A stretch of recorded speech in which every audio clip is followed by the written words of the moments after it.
हे कोणत्याही राजकीय पक्षाला सांगितलेलं नाही, कोणत्याही राजकीय पक्षाला दाखवलेलं नाहीये.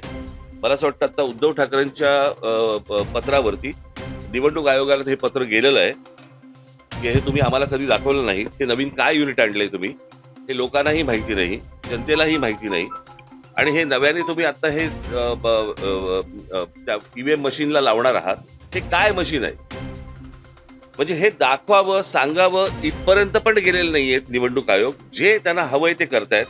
ते वाघमारे ह्याच्यावरती उत्तर द्यायला तयार नाहीयेत. अर्थात आत्ताच्या सरकारने हा वाघ कधीच मारून टाकलाय, त्याच्यामुळे त्यांच्याकडनं काही अपेक्षा नाहीयेत. परंतु ही कोणती प्रथा आणि ही कोणत्या गोष्टी या महाराष्ट्रामध्ये चालू आहेत आणि निवडणुकीच्या तोंडावरती रोजच्या रोज हे कायदे बदलतायत, हा काय प्रकार आहे? मला असं वाटतं की पत्रकार म्हणून तुम्ही देखील ह्या गोष्टींचे प्रश्न त्यांना विचारले पाहिजेत, जनतेने पण विचारले पाहिजेत की हा काय प्रकार सुरू आहे तो.